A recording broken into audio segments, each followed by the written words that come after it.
কালকে আর্জেন্টিনা এটা কি খেলছে ভাই, মানে খুবই বাজে খেলছে তারা। মানে তারা যেরকম দল, হ্যাঁ, তাদের থেকে এরকমটা আশা করা যায় না।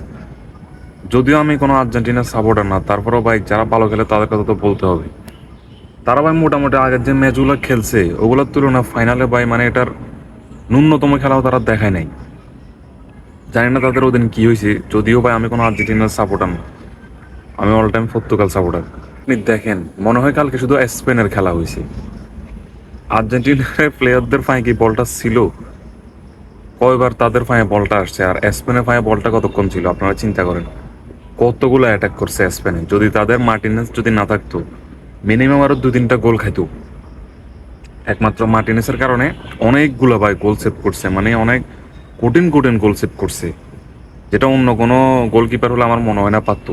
তবে ভাই এবার বিশ্বকাপে মানে স্পেন এবং মিশর যে দলটা আছে এরা ভাই জাদু দেখাইছে ভাই, বিশ্বাস করেন। আমি স্পেন দলটাকে আমি মানে একদম গুরুত্বই দিই নাই প্রথম প্রথম। এরা যে এত ভালো খেলবে আমি কল্পনাও করিনি। কত আর্জেন্টিনার প্লেয়ারদেরকে মানে না চাইছে সে স্পেনে ভাই, বিশ্বাস করেন, মানে প্রত্যেকটা প্লেয়ার মারাত্মক মারাত্মক স্পেনে। পুরাই খেলছে ভাই কালকে, এক কথায়। আর্জেন্টিনার তো কালকে খেলেই নাই, তারা তো বলই পায় নাই। আর্জেন্টিনা কয়টা আক্রমণ করছে কালকে আপনারা দেখেন তো, আর তারা কয়টা আক্রমণ করছে স্পেনে? আর্জেন্টিনা কালকে বলই পায় নাই, আর তারা যে চেষ্টামিগুলো করছে ভাই, আগেও করছে, কিন্তু কালকে যে মানে খেলাটায় অনেক বাড়াবাড়ি করছে তারা, অনেক বাড়াবাড়ি। এটা মানে তাদের কি অহংকার নাকি অন্য কিছু আমি জানি না, তারা মানে হুদাই হুদাই মানে মানে ফাঁয়ের উপর মানে ফাঁয়ে ফাঁয়ে ঝগড়া লাগিয়ে একটা কথা আছে না, ওইরকম করছে তারা। দেখছেন স্পেনের অনেক প্লেয়ারদের গায়ে হাতও তুলছে। ভাই মোটামুটি যা বোঝা যাচ্ছে, আর্জেন্টিনার থেকে যদি মেসি চলে যায় ভাই, বিশ্বাস করেন এই দলটার অবস্থা খুবই খারাপ হয়ে যাবে। এখানে আমি মেসিকে ছাড়া ভালো প্লেয়ার আর কাউকে দেখতে পাচ্ছি না।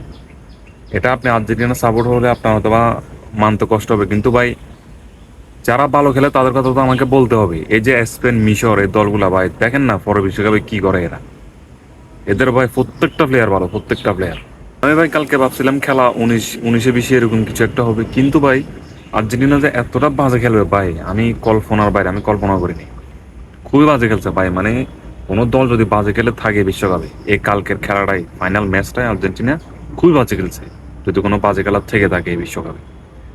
তো যাই হোক, খেলা তো ফাইনালে শেষ হলো। অনেক বছর পরে খেলাটা আসে। এ ব্রাজিল বা আর্জেন্টিনা দুইটা দল থেকে কোনো একটা দল তো ফাইনালে থাকতে হবে, না থাকলে তো ভাই বাংলাদেশের মজাটাই নেই।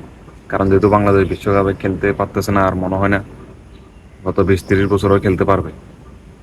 তো এই আর কি বলার ছিল।